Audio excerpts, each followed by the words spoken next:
Hello, I am William Jamar, And I'm Hattie. and this is our podcast, HattieJo. What are we doing? And so, how are you doing? Good, how are you? I'm doing pretty good. You don't normally ask that? Yeah, well, just On the checking in, podcast. yeah. Right.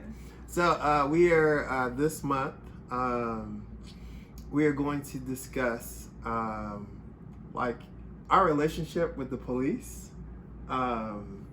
Just because I've been reading a number of books and listening to a bunch of podcasts that kind of talk about like anywhere from like abolitionists and like getting rid of police to like defunding the police, which is a topic that has come up like just throughout this year, just different places, even with like when your dad when we visited over Thanksgiving and like when he came to visit us, like he discussed like this is a topic that he's hearing a lot more about,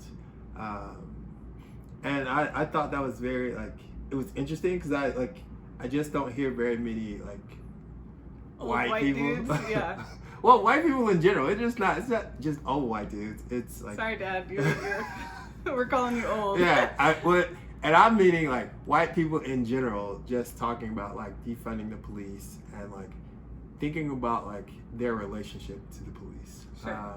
And that like it got me thinking like I don't necessarily want to like have a discussion about defunding the police or getting rid of the police, but just talk about like our relationship with the police and kind of like the different interactions we've had with them, and kind of just like I think getting people started about like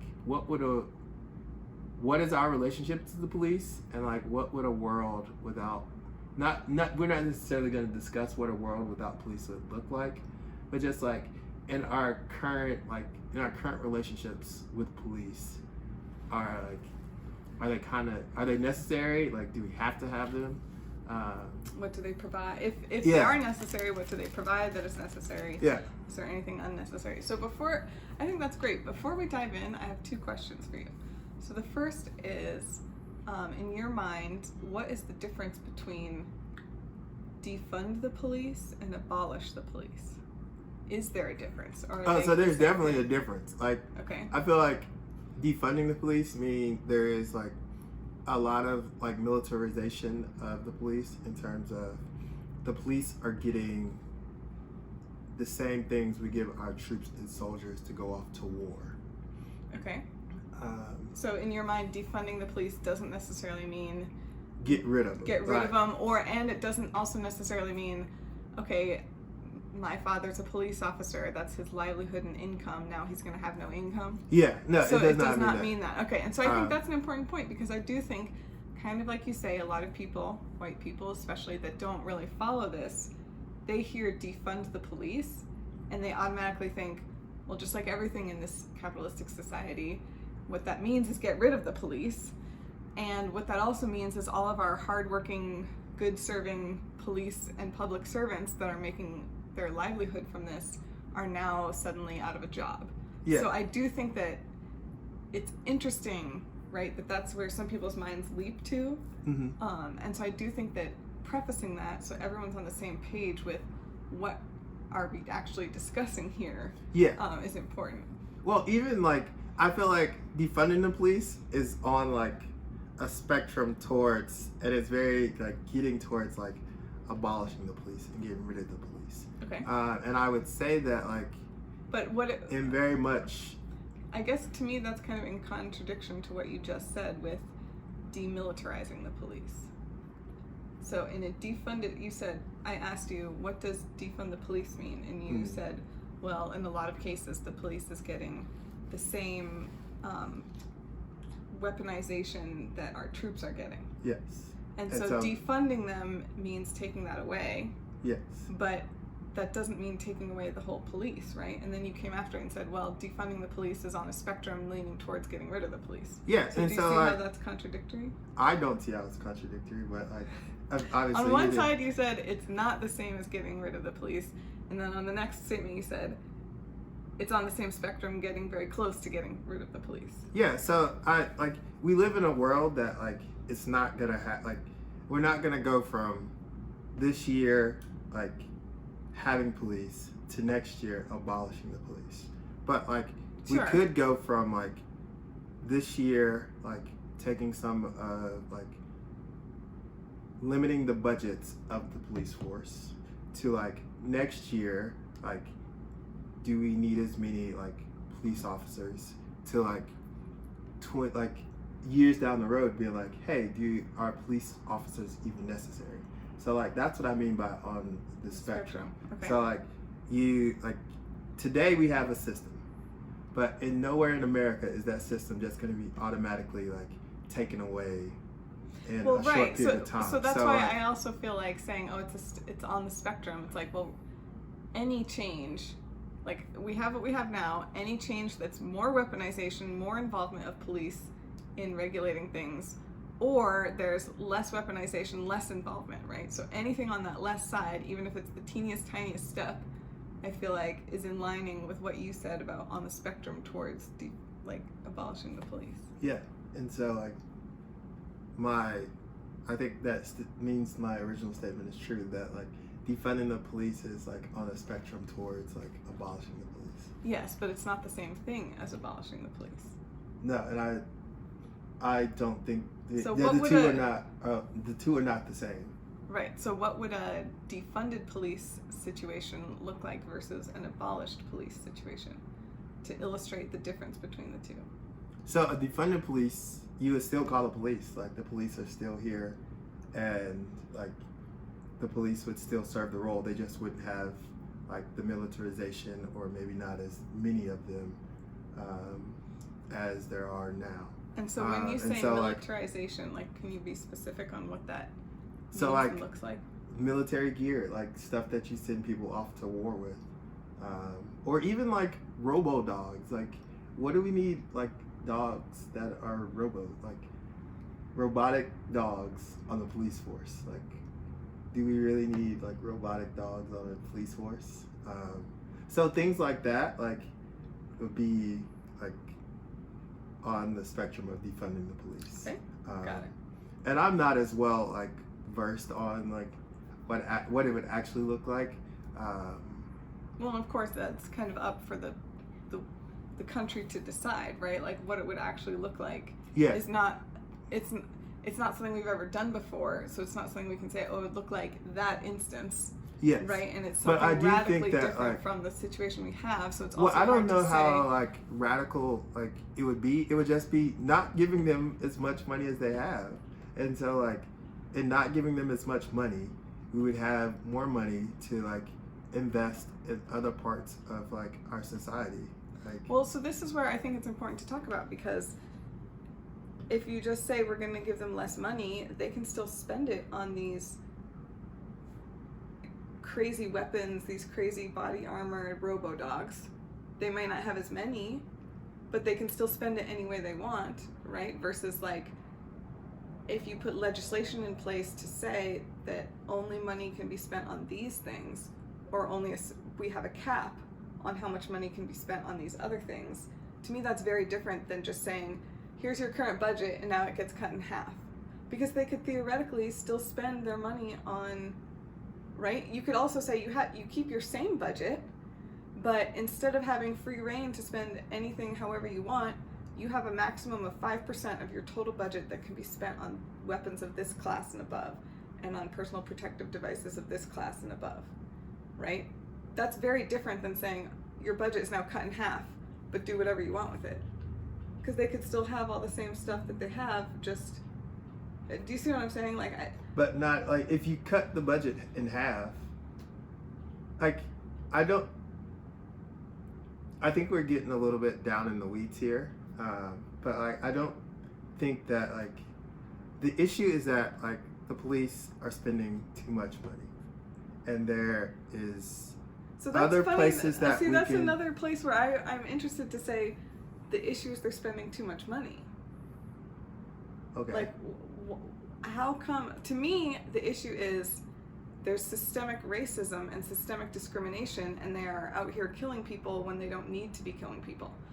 To me, that has nothing to do with the amount of funding that they get. Well, maybe that's not true. Maybe it does in terms of the militarization that you're talking about. If they have more funding to outfit every single police officer with like these really heavy armory, right? And you reduce their budget, so not every police officer has that.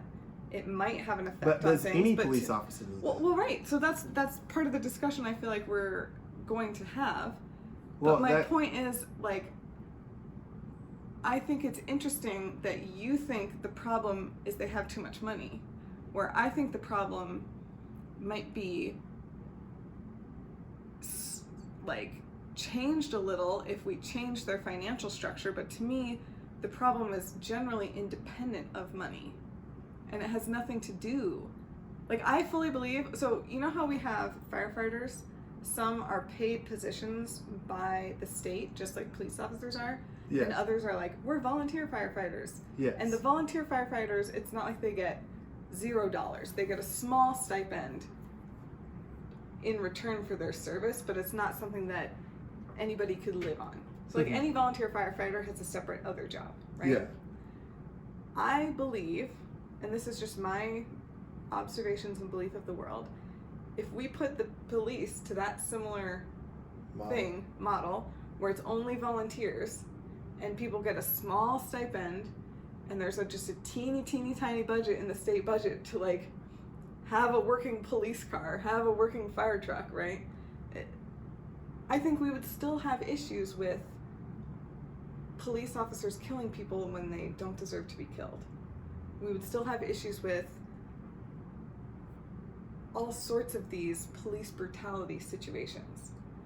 So I feel like we would have, like, we still would have those, but I think we would have less, like, situations like that. I feel like significantly, if we took the firefighter, like, model and put it to the police, I feel like police brutality, like, would significantly go down. I guess that's an assumption of, do you think the people that are currently police officers would then become volunteer police officers, or do you think it'd be a whole new crop of people? I don't know. But I also think the issue of like police brutality, I think that is very like central to the idea that like the police are in charge and they have kind of free reign to do as they please, and like no matter what situation, like they are the authority, and like they have kind of like supreme rule, whereas in reality, like my understanding of the police is that they're there to protect and serve. Right, like the police don't get to be judge, jury, and executioner. Yeah. Right, like that is not their role. We have a whole legal system to determine, it looks like you're committing a crime. We have reasons to think you're committing a crime. Yeah. And now we're gonna take you in and let you have your fair, I don't even know what it's called, legal process. You get due process, right? It's not the police officer's job to say like, oh, you're definitely guilty and it's definitely worth the death penalty, so I'm just going to kill you right here, right now. Yeah. Right? Like that's And totally... I don't know if that's the process, and when police brutality happens, I don't know if that's the No, I don't think that's the thought process at all, like, but that's the net result, right? Is that people are getting these punishments that are way more severe and totally unnecessary compared to the purported crimes, like the alleged crimes, right? Yeah, and I would say that like in situations of police brutality, it's like not necessarily like it's like the police feeling like I don't know how they feel. It looks, for me looking at it, that like police are in a difficult situation and they are just reacting, and like some of that is like implicit bias that like they are not aware of, and that like ultimately like those reactions are leading to people dying. Yes. And like whether like it's some it's something that is coming up and something that happens in their thought process that leads to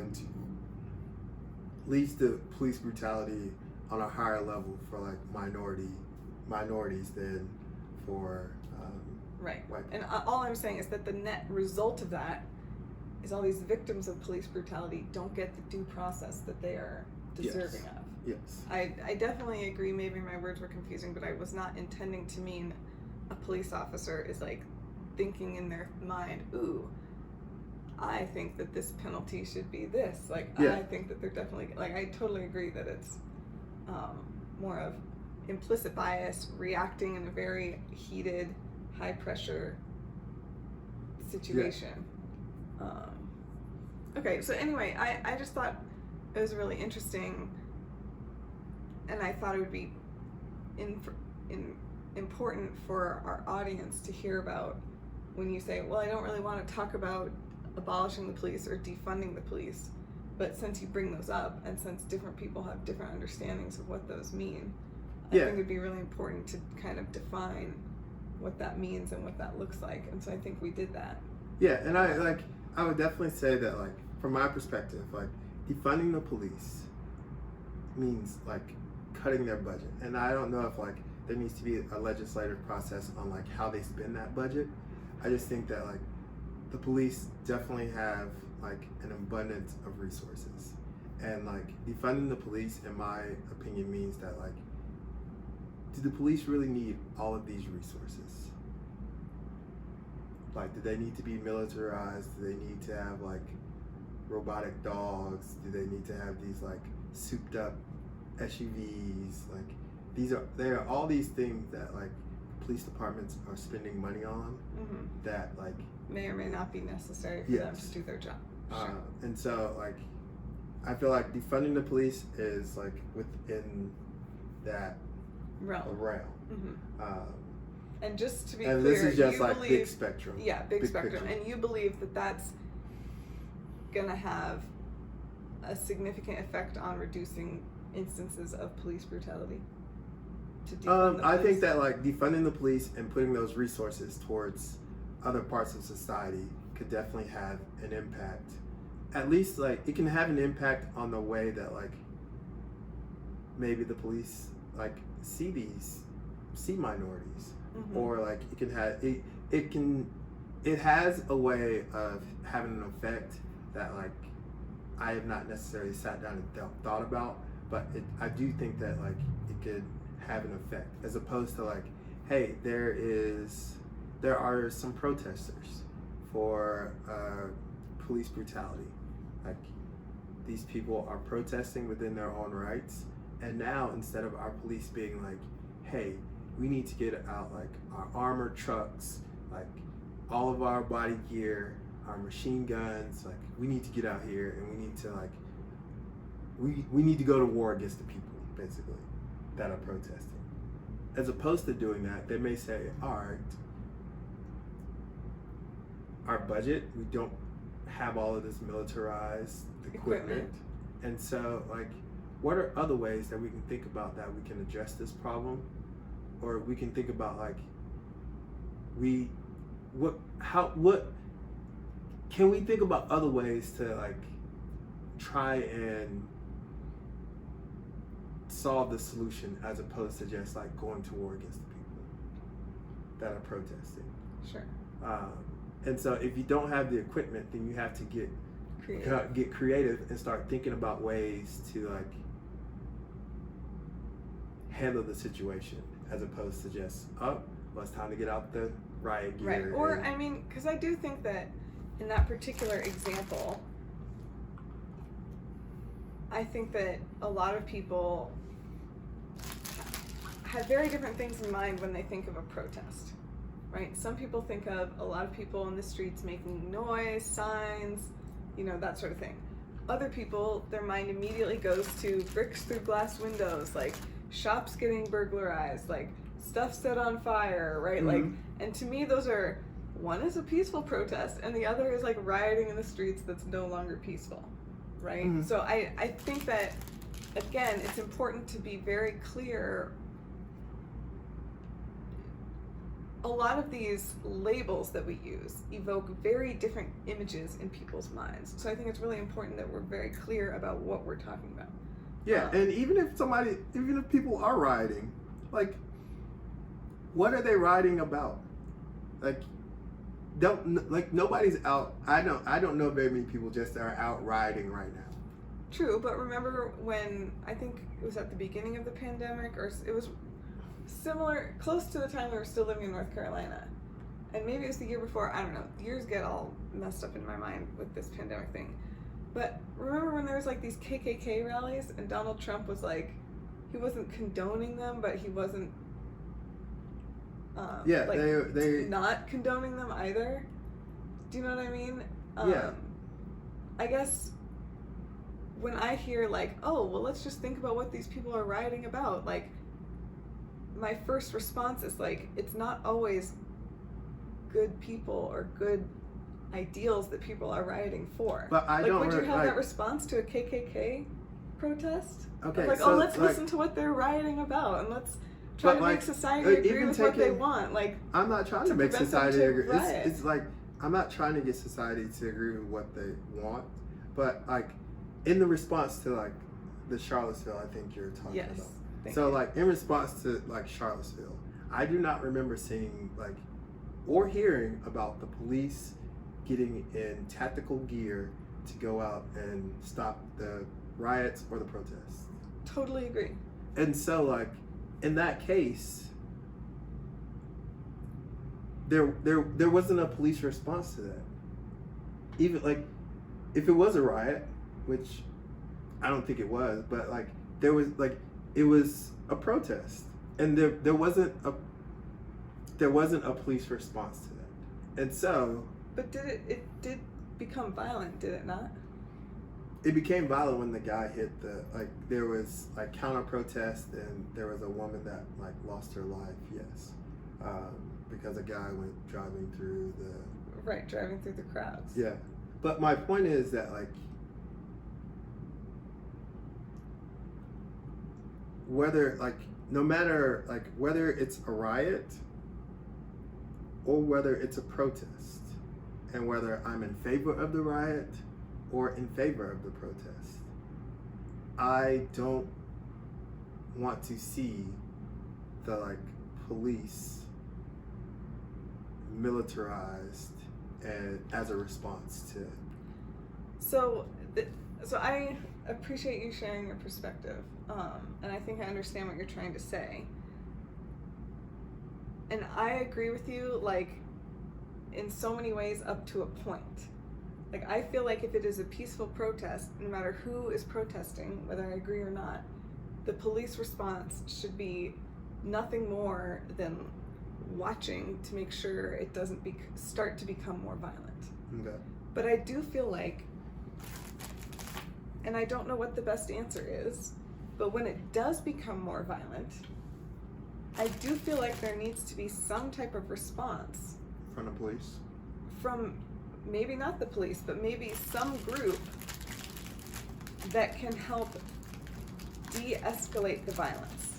Okay. And I feel like different solutions might be more feasible in different societies, but I feel like the society we live in right now responds well to like who has the ability to give the most force, right? And so like, if we have people that are rioting, and let's say that they have guns, and whatever crowd control service, whether it's the police or something else, comes in and they do not have guns, I feel like there's no way they're going to get things back under control, right? So I do feel like on some level, I feel like that's because like,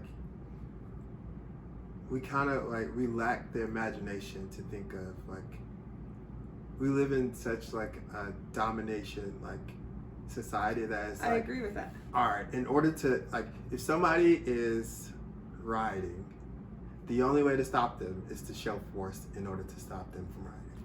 Yes. And I would say that is a lack of imagination, and that like, that's what our police force has become, like a lack of imagination. But it's not like, it's because of a lack of trying, not like, you think about on like a college campus. Well, I guess what I would say to the lack of imagination is you have to do what your society is going to respond to, right? So if we had situations where people that have the ability to cause serious violence and damage, if they're going to listen to something that's not more serious violence and damage towards them, then you can implement more creative solutions. But I don't believe we live in a society where some of these more creative solutions Work.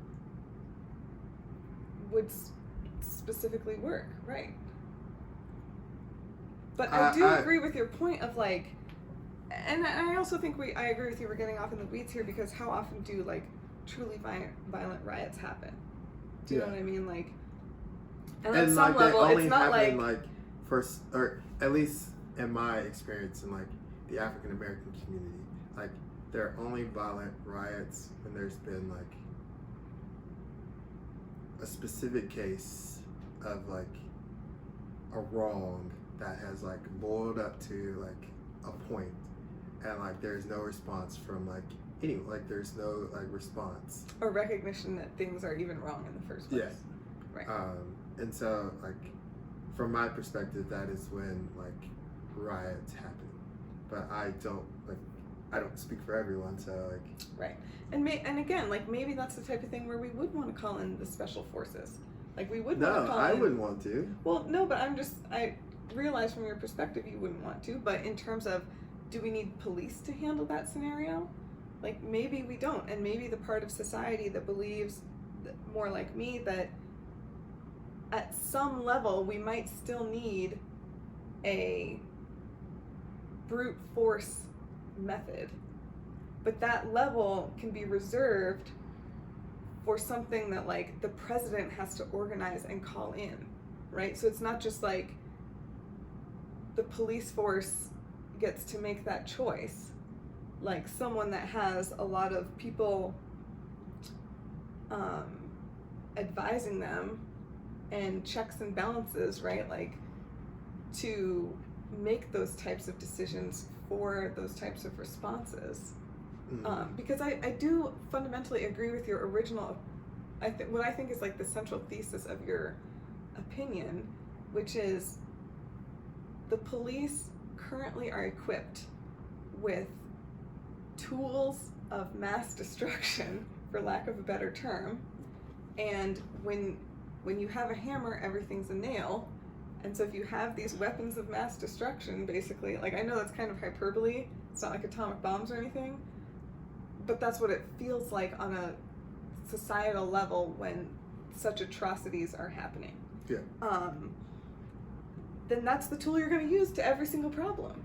And pretty much no single problem warrants that response, except for, I would say, like this one hypothetical scenario we're talking about, which is few and far between, and you don't even believe it warrants that response, right? No. So I guess all I'm trying to say really is like, we can argue certain specific scenarios till kingdom come, but in terms of the general 99.999% of all cases, I very much believe and agree with everything that you're saying of like, the response that is being administered is way far and above the response that's necessary and required. Yeah, to diffuse the situation. To diffuse the situation. And this is something people say, like I've seen on Twitter and everything a lot, like Canadians, because they have much stricter gun control laws. And they, like, anytime there's school shootings and everything, they're like, again, if just no one had guns, like, we wouldn't be here. And sure, you can make the argument of like, if somebody really wants to cause terror, they can make a bomb at their house or they can bring knives or whatever, but again, like 99.9% of scenarios, it's going to be a fist fight and somebody gets a black eye and that's the end of that, right? And like, isn't that a much better scenario than people losing their lives? You know? So, and I would totally agree with that, right? So I do think that the main point you're making is a very valid point. And I do think that, like, in general, I'm very against guns as a concept. And I feel that in most cases, like, the average police officer, I don't feel like really needs one. Like, if we think about, it would be really interesting to interview a police officer and be like, what is your daily routine like? Yeah, and it's interesting too, because like there are some states where it's like having a gun is like having a car. Like everybody has a gun, and everybody, like, you're gonna get your license, you're gonna have a gun, you're gonna learn how to shoot it. So like there is definitely like a whole like frontier to be there's a lot of levels to be talked about in terms of like gun control and things like that. But in terms of like the police,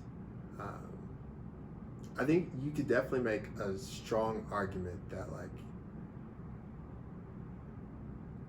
the police like don't need firearms, right? And that could be like a budgetary thing, that like if we're not spending a whole bunch of money on guns, like sure. But I guess well, what I'm saying with where I was saying before of sure you can defund the police, but I don't think that's going to solve the police brutality problem.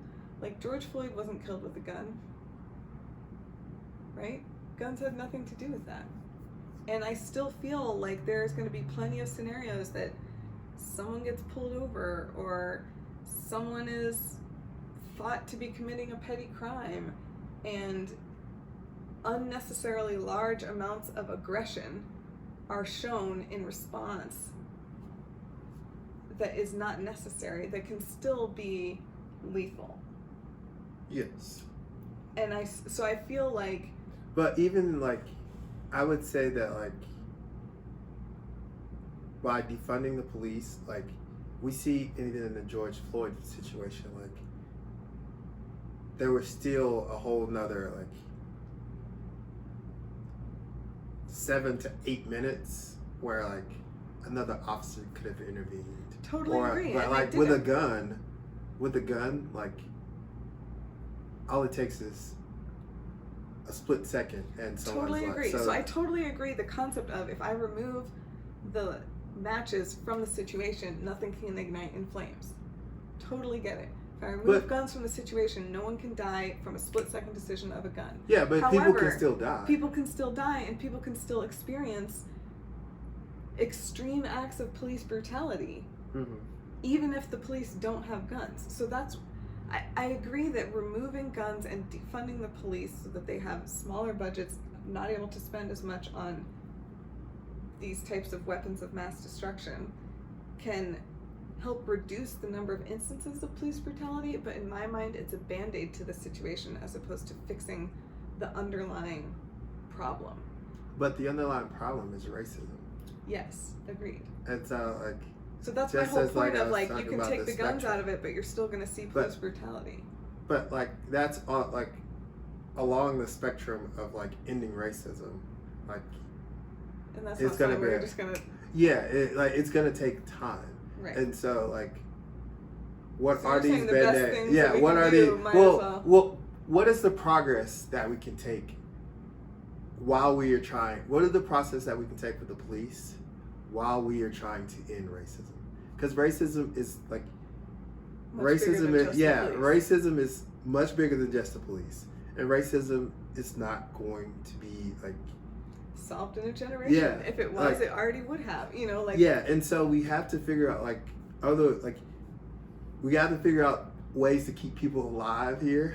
Yes, and I agree. Just because it's a band-aid doesn't mean, and it's not fixing the underlying problem, doesn't mean we shouldn't do it. Yeah. Right? Like, seatbelts are the same way. They're a band-aid to when you get in a bad car accident. What's the fix to the underlying problem? Like, be safer on the road. Like, don't drive. Don't drive. Like, that's the original fix. But that's not very feasible, which I think is analogous to this situation, right? Like, end racism. That would fix this problem. Yeah. That's not feasible.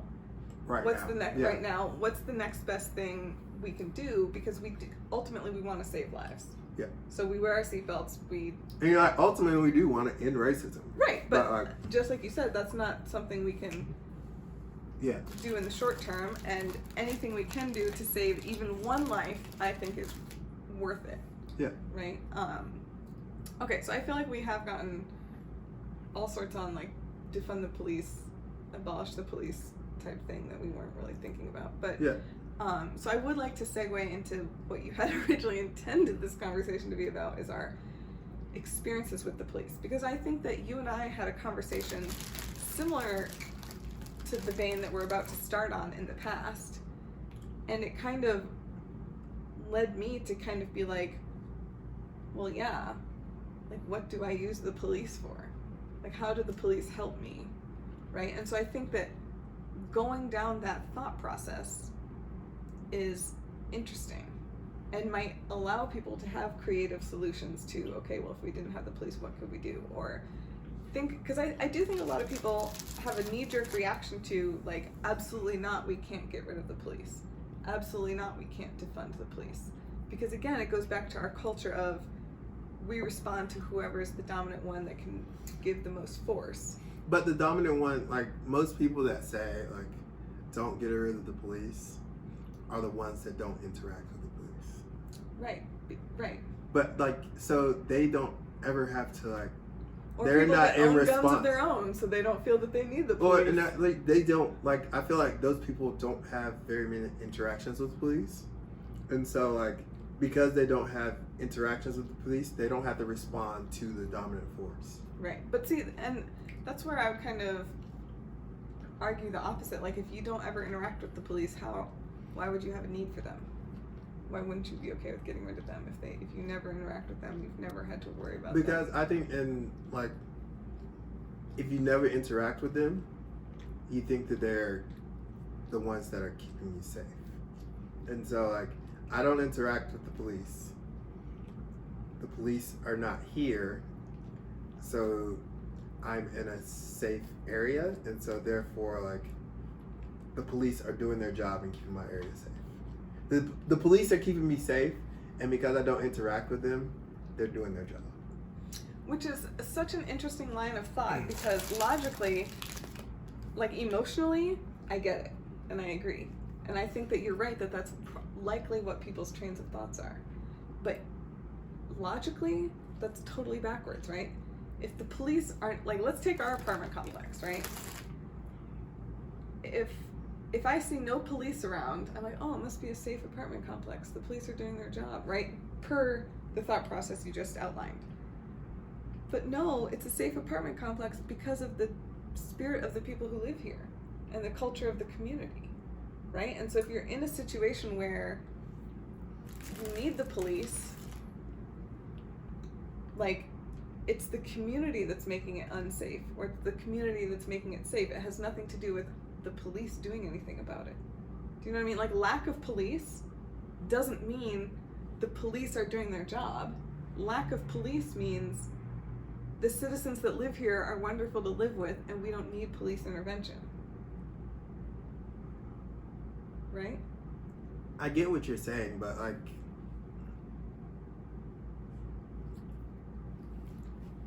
all I'm trying to demonstrate is the logical fallacy that's happening with a lot of people. Because I agree with you. I do think a lot of people think the police are necessary to keep things safe. I never have to interact with police. Things are safe where I live. That means the police are doing a good job. Whereas I would argue, if you never have to see the police, that means the police aren't doing anything where you live. And it has nothing to do with what the police are doing or not, because they're not doing it where you live. It has everything to do with the fact that you live in a safe place. Why is it safe? Like, because the people that live there are also safe. Like, are good. Like, I think that also, like, because no matter where you live, like, police are always, I feel like the police are, like, kind of have that, like, kind of omnipresence about them, with that, like, they're always there. Like, anytime you need a police, you can call the police and they're gonna be there in, like, a hurry. So, like, but see, that's where I totally disagree with what you just said about all the people that want the police or the people that never see the police. That can't be their experience if they're seeing the police all the time. Because that was my next point. If I see a bunch of police around my apartment complex, My first thought is, my apartment complex is not a safe place to live. But just because you don't see a lot of police doesn't mean the police aren't close by. Like, the police can't get there in a hurry.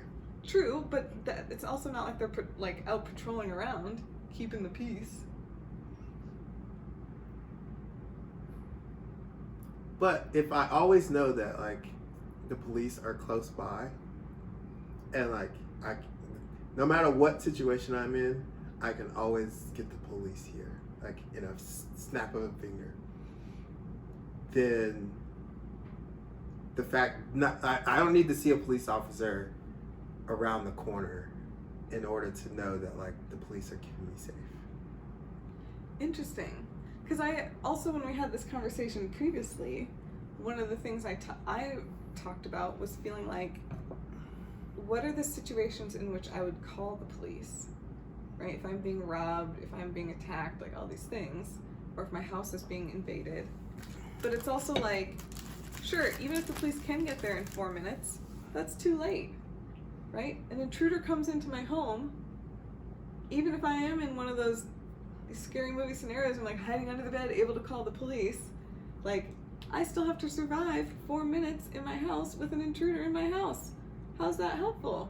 You know what I mean? Like, maybe the police aren't as useful as I thought. Like, how does that keep me safe if I'm only ever calling in response to something bad already happening? Do you know what I mean? And so, to me, it, like, if you have the impression that the police just having a presence is what's keeping people safe, that to me signals people are choosing to behave a certain way because they're afraid of the consequence, because the police are right there ready to enforce a consequence. Where they would, if the police weren't there, they would choose a different part of behavior, right? The only reason they're behaving well is because the police are right there. The police are keeping us so safe from all these people that would choose to make bad choices otherwise. Whereas if there's no police, or the police are far away, and you're living in a place where you never need to call the police, that reflects the underlying community is behaving in a way that doesn't require police intervention. Whereas if you feel like you're only safe because the police are nearby, that to me indicates you're living in a situation where people would otherwise choose to do violent, crimeful things, but only aren't because the police are right there. Do you see what I'm saying? I get what you're saying, but I wouldn't make that, like... So I guess that's what I'm saying, is like, it would not make me feel good to be like, oh, I live in a place where there's police right there, if my thought process is yours, which is the only reason people are acting correctly is because the police are right there to jump on them. Otherwise, they'd be acting horribly. Like, to me, that's scary, to be like, you're only acting right because you're about to get in trouble if you don't. As opposed to you just want to act correctly out of the goodness of your heart. So you think it's that situation where people are acting correctly out of the goodness of their heart, and people that, like, don't act correctly, it has nothing to do with the fact that there's police officers around. Correct, because in my limited experience, I feel an imagination. Most of the times that I would call on the police are after something bad already happened. So obviously the person felt like they could get away with it, or they felt desperate enough that they had to at least try. Do you know what I mean? And so to me, like, that shows that anytime they feel that they can get away with it or have a chance to, they're willing to act poorly. And to me, that's a systemic, unsafe thing, independent of police presence. Like, and again, it goes back to what I was trying to say before. Like, if I am moving to Arizona and I have the ability to drive around different neighborhoods before I move in and choose one. And I'm driving around, seeing the palm trees, seeing the squirrels. I drive through a neighborhood. All I see is that, like, houses, palm trees, squirrels, great. Drive through another neighborhood. I see a police officer going by. Or I see a police stopped somewhere. I'm like, why are the police here? This is a bad neighborhood. I don't want to live in this neighborhood. Like, to me, the presence of the police signifies people are behaving poorly and have called the police in, right? To me, police are always a response to something, not a prevention. Yes. So if there's police around, to me, that's a signal that this is a bad area. Whereas if there's no police around, that's a signal that it's a good area. And I don't associate that as like the good area is good because the police are there. Like, if the police being there means it's a bad area, is I guess what I'm trying to say. But even in the area where the police aren't like there, or the police haven't been called, the police are still a very like short response time away from being there. Sure, but again, it's always reactionary. But even with the like, how is the police but going to help it's even you? with the like, even with the short like, even with the community where the police presence is higher, it's still like calling the police is still going to be a response. Like the police coming there is still going to be a response. Yes, that's all I'm saying is it's always a response. It's not a prevention, right? Something bad happens, and then you call the police. But that doesn't mean that. The bad thing But happening. that doesn't mean that like people that live in safe neighborhoods don't think that like the police are like preventing other people from committing crimes. Like if you live in a safer neighborhood, it is very reasonable for you to think, oh, like this is a safe neighborhood because the police keep us safe. Whether it's true or not, like that doesn't mean that people don't think that. Agreed. And I'm not arguing what people do think versus what people don't think. I'm saying what I think. Okay. And so if I see a whole bunch of police in a neighborhood, I feel like you think the police presence means it's not as safe a neighborhood as a neighborhood without police presence? Correct. Okay. And I think a lot of people would agree with that. Yeah.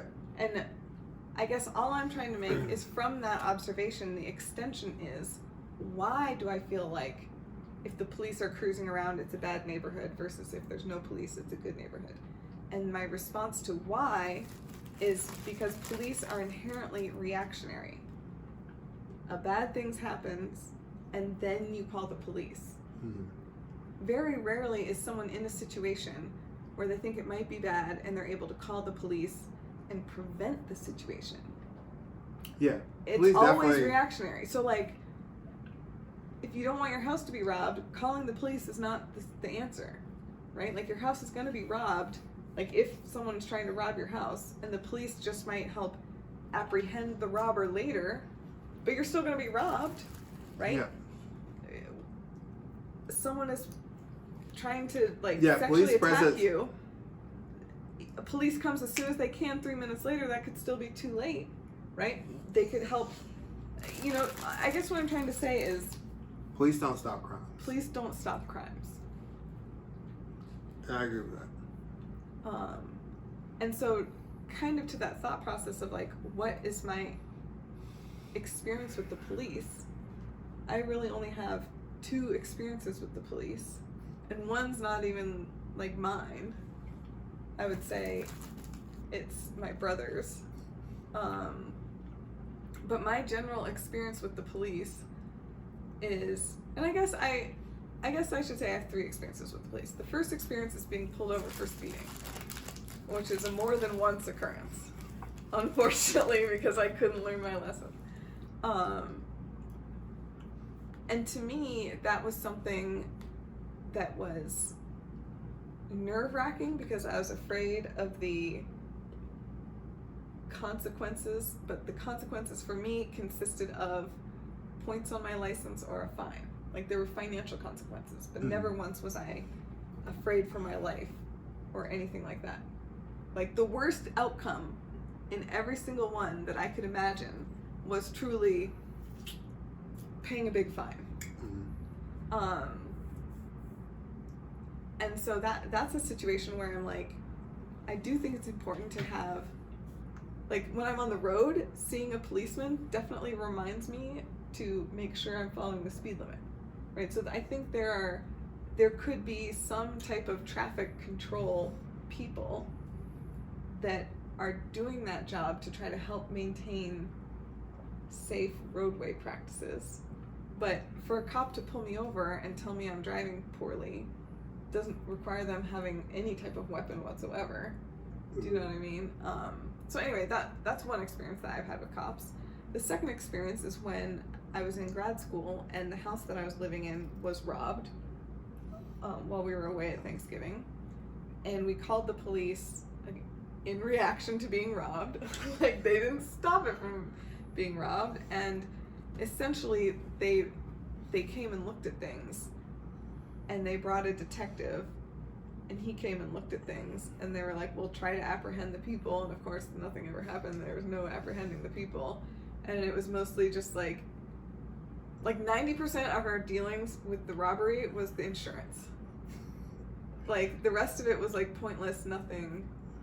And it made me feel better to know that I could call someone that might be able to apprehend these people. But that's pretty much all it was. Yeah. Like, no apprehensions were made. I doubt any effort was put into apprehensions either. So that was an experience. And then the third experience is the one that's not mine. It's my brother's. But this happened when my older brother was in high school, and my parents were divorced, so we lived in two different houses, and I think we were living at my mom's house at this period of time. But my dad's house was very close to our high school, and my dad's house also had a backyard situation that had a gate that if you lived there, you knew you could just reach around and open the gate. Whereas if you didn't live there, you wouldn't necessarily know that you didn't need a key. And also if you lived there and knew my father, you would know that the back door was going to be unlocked, which if you didn't live there, you wouldn't know these things, right? But Rob lived there and knew these things. And so he and his friends, it might have been after school, I don't really know, but it was like him and several other high school males. They go in the back gate, and they go in through the back door, and there was like a ping pong table and a pool table and foosball, so they're just like playing games, like having a good time in the home that one of them lives in. And one of the neighbors saw this and called the police because they thought there was a bunch of hoodlums breaking into this home. Which is interesting to me because it's like, neighbor, how did you not recognize Rob? But anyway, that's neither here nor there. So then the police came and they're like having them up against the wall, like patting them down, like not believing a word that they say. Like, Rob's trying to be like, no, I really live here, and they're not believing him, and he's like reciting the address and they're not believing him. And they had like the dogs and all this stuff, and it was just like you're saying, like a huge overreaction to the situation. But I will say, like, I don't really know what the dogs would have done other than sniff for drugs. If, like, let's say it was being burglarized, maybe in that scenario, the police might have gotten there at the same time that the burglars were, but we'll have to ask Rob. My understanding of this is that they were there for a while before the police showed up. Do you know what I mean? So I happen to, like, to me it's more likely that if this truly was a burglary, they would have been in and out before the police would have gotten there. Who knows? No one really knows, I suppose. But my dad was pissed. Like, he was like, oh my God, we're spending all this tax money for people to be out here, like, apprehending non-criminals, like, people that live in their own homes. Like, why don't they go out there and, like, actually hunt down, like, real criminals? Like, blah, blah, blah, blah, blah. Like, this is what they're doing. Yeah, so he was just not happy. But again, I don't think ever once was Rob afraid for his life. He might have thought at a period of time, like, okay, I'm going to go down to the jailhouse, like, they're going to cuff us and put us in the car and take us down there, but, like, that's annoying. I'll have to wait for Dad to get off work, and then he'll explain, you know, the worst case scenario was a big interruption and inconvenience. Yeah. Right? That's a non-scenario, like, that's a non-worst case, when, like, all that's wasted is some of your time, like, come on. Yeah. Especially when we have other people that situation could have ended up with people dead. right? So anyway, what are your experiences with the police? Well, I definitely I feel like 90% of it has been like some type of traffic violation. Infraction. Yeah. But not 90, probably like 75%. Or in some way, form, or fashion, like I've been breaking the law. So kind of like me with the driving this Yeah. It's like, okay. So like that has been the majority of it, and I would not like. There's probably been only one time, and it was just me being pulled over had happened like maybe like 2 or 3 weeks after like a cop had like shot like another person, and so like in that case I always like had to in that one case I was like, I hope this like I remember the thought like, I hope this isn't like doesn't go south. I hope this doesn't go south. Every other time I was like, yeah, I was doing something wrong, and so like I knew why they were pulling me over. Yes, same here. Like there's never been a time. Well, there's been one time I was pulled over that I didn't know why, but that was when I was in high school and Hunter had his seatbelt spooled. Like, Yeah. Anyway, which is an unsafe practice, but I didn't know it. But every other time I've just definitely been speeding and known I was speeding and been like, dang it. And so that one time, like, that was the one time I was like, I hope this doesn't go south. Every other time for like a traffic violation, I kind of knew it. And it's like, well, maybe they'll give me like, let me off here. I never had the like thought process of like, this could go south. Except for that one. Except for that one time. Okay. And I think like some of that is like due to the fact that like, I'm not like the biggest deal ever, but like I was from a small town, and so like kind of everybody. I'm not like, the biggest deal ever, but like when your name is in the newspaper and stuff, and like you're on the news, like. And I'm assuming this happened in South Carolina. Like, yeah, you wouldn't have prefaced the story with that if this happened in North Carolina. Yeah, and even in North Carolina, like Duke is a fairly like prominent university, and like 9 times out of 10 days, I'm wearing something Duke, and so 10 times out of 10 days. So like there are definitely like little like signals, and I think like police officers are definitely like able to pick up on those things, and I think that like curbs some of their behavior. But I definitely don't think that it will like. I'll put it this way: Duke is not going to stop a police officer from shooting. If like that were the case, like it's not stopping the police officer. Right. But I do feel like every time I've been pulled over for like a traffic violation or something like that, that was definitely like something where like only one time that I had like the worst thought that like this could go south. One time too many. Yeah, and so like other interactions that I've had with the cops. So there was one time where I was at this NASCAR like event. And was this in South Carolina, in the Charlotte area, or? Yeah, this is in the Charlotte area, and this is when I feel like I was in graduate school. I want to say, I'm pretty sure I was in graduate school. But basically, like we went to this NASCAR race. The race is over. We've all had a good time, and there's this guy that is in his car and he's driving, and he is absolutely like hammered, and he almost like hits this person, and then he gets out of the car and he's like belligerently like yelling at people, and I'm like sitting there on the sideline or on the sidewalk because we're walking to get in the cab, and I'm like, oh my god, like this guy's gonna be arrested. He is going to jail. He's got a DUI. Like, this is clearly this guy is going to jail. And the officer very calmly is like, this is a white guy? Yeah, the officer very calmly is like, sir, you need to get back in your car. And so the guy goes and gets back in the car and drive off. And then I'm over there on the sidewalk. I'm like, oh my god, like did that just happen? Like, the guy did not get arrested. Like, he's just scotch-free. Right. And then scotch-free to kill somebody else.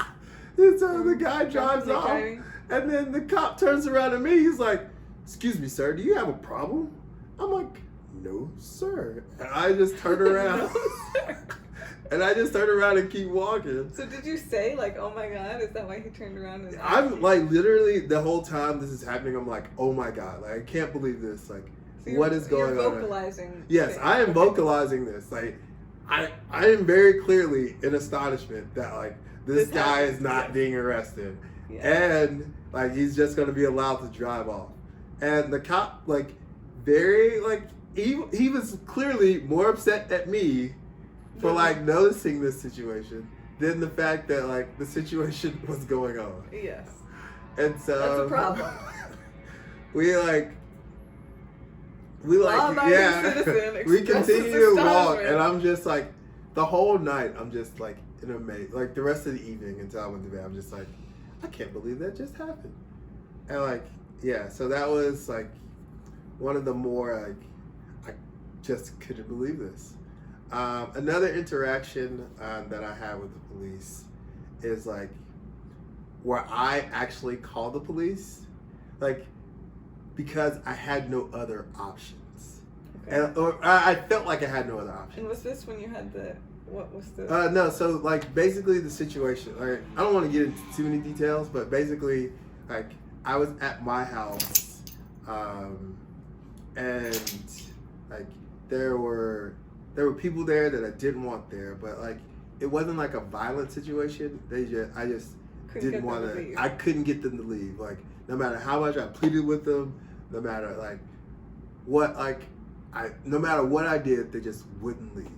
And so I was like, all right, like either you're gonna leave or I'm gonna call the cops. And they just didn't believe that I was gonna call the cops. So you called the cops. And so I called the cops. I'm like, hey, like this is the situation.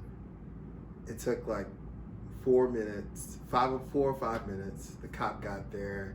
He's like, hey, like you need to leave. And like, they're like, do you have someone that like can take you home? And so like, they ended up calling some friends, came and took them home, and like, it was just like, I gave them every opportunity. So it sounds like this is like the one unicorn incidence of where like the cop got there in time to actually help you prevent like an undesired outcome. Well, like, there was no like the only other like it was still reactionary. There was no like prevention of anything. Like nothing was gonna happen. The only thing was gonna happen is somebody unwanted was gonna stay at a place that they weren't wanted. That was the only thing that was gonna happen. And like I just didn't want that to happen. So I was like, maybe the cops can like intervene into this situation. Well, that's what I'm saying. Is the cop showed up in time to enact the desired outcome. But there was no like time for it. Like there was nothing gonna happen. Just teasing. But like the cop came, and I'm like, if I would have had another option calling someone else outside of a cop that I thought would have helped the situation, I would have definitely called them. But like, it literally was to the point where I'm just like, I have no other recourse here. So that worked out like pretty well. There was, let's see, all the other times. How many times have you had it? Well, not a lot, but just like where you'll like, just like, I feel like when I was working at Duke, there were campus police. And so like campus police, there was probably like 4 or 5 like campus police that would come and play noon hoops with us. And they were like really like good people and like became some good friends of mine. And you just like, in my understanding of like campus police and kind of reimagining like the police, like could we ever get to a point where like our actual police are like campus police? Because I feel like campus police, they're not really out here trying to get anybody in trouble. Like they help you get to the resources that you need. Like we had the campus like chief of police. He came and like gave like a presentation and kind of talked to us about like the campus police role and stuff like that. And like, I remember him saying like one of them like very early in his like presentation is like, yeah, like our role as kind of like campus police is to like get people to the right resources. Like, we're not really trying to take students to jail. Like, we're not trying to like get them in trouble. We're trying to like get them help. And like, I'm sitting there, I'm like, what a genius idea. No, I'm like, is he really telling us this? Like, is he supposed to be telling? I don't think this is on the like. This is not good for business, buddy. But like, hey, I appreciate you telling us this. But like, it just shocked me that a police officer would be talking in those terms, and that like, we need to like, when something happens on campus, we need to find ways to get people help. We don't just need to like take them off to like jail. Right, and like, I like would like to, in thinking about like defunding or like abolishing the police, like, is there a way that we could move towards like real police becoming like campus police? Right. So I think you made a point of like reimagining the police. I think would be really helpful because again, like a lot of my experience, traffic infractions, I'm not sure that needs to be police that do that. Do you know what I mean? And police do a lot of good things too. Like, remember that time you were lost in New York City and didn't have money for a cab fare? But and like, somehow no! A policeman like picked you up and drove you around, like. But he didn't need to, like.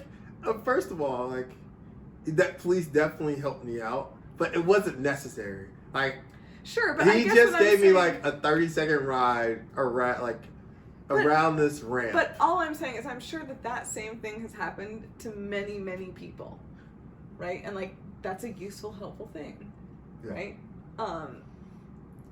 But again, does that individual need to have, like you're talking about, a souped up SUV that's like bulletproof and like guns and like all this stuff? Probably not, right? Like, and a lot of times with the campus police, getting people to the help that they need, right? That was very much my situation with the burglary, right? They connected me with the detective that might help, might not, right? And instructed us, like, here's what you need to do to talk with your insurance people, right?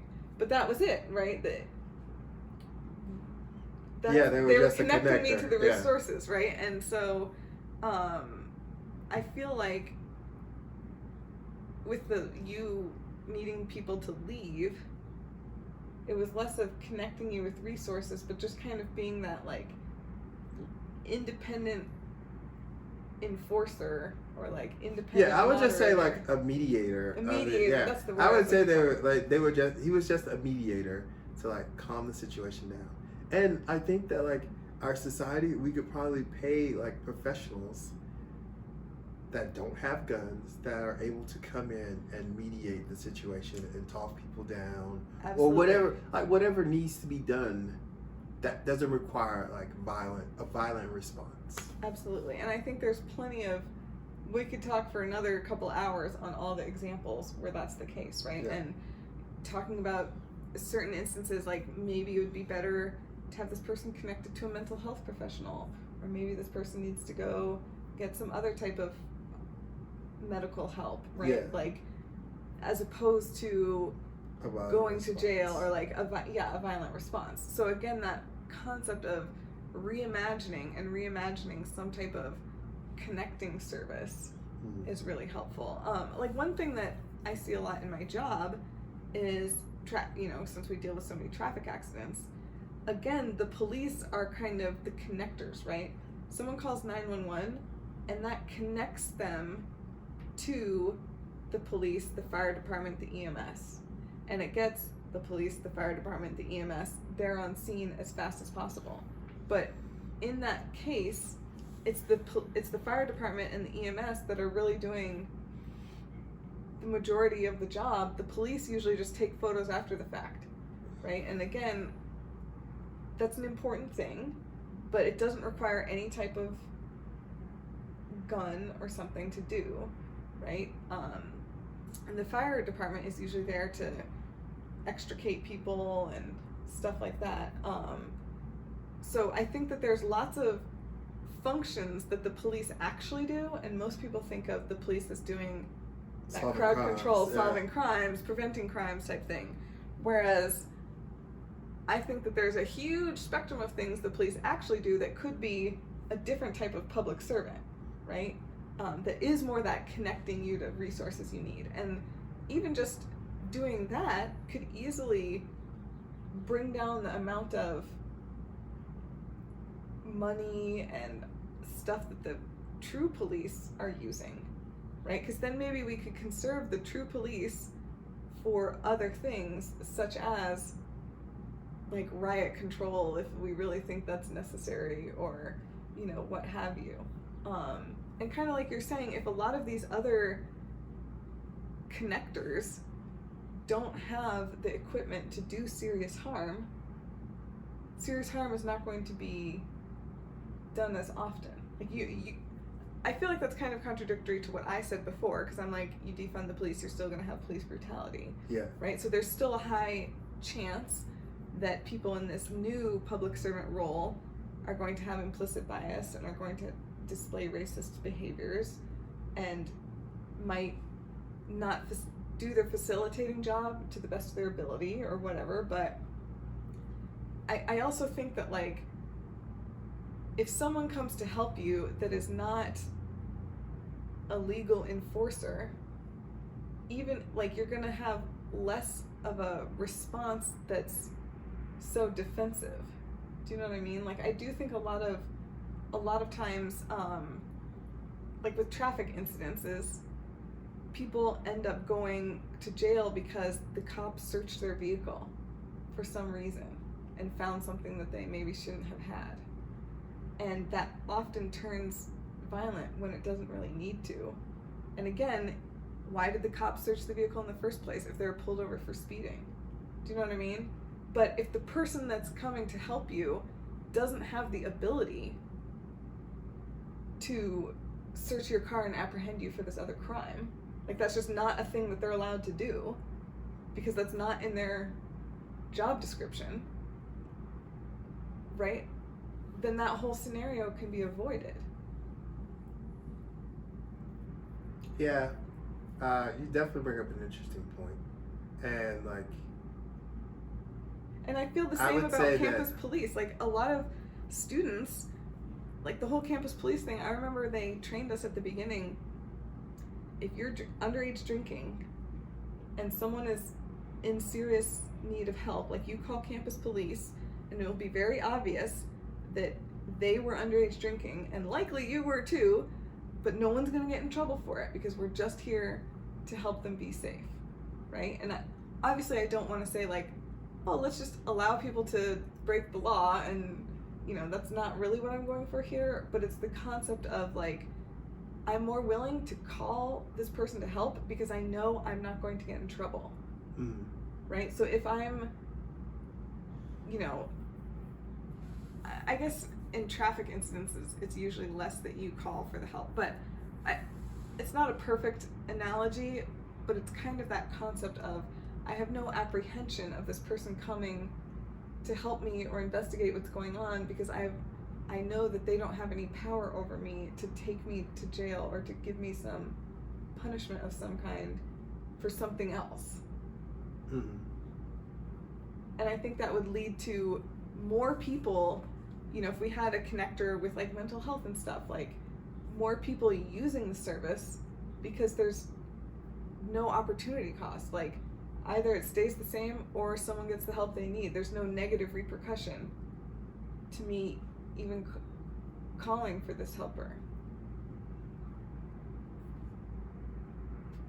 Yeah, why are they calling for the helper?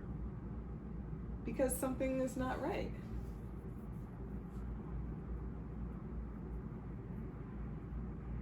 But I feel like,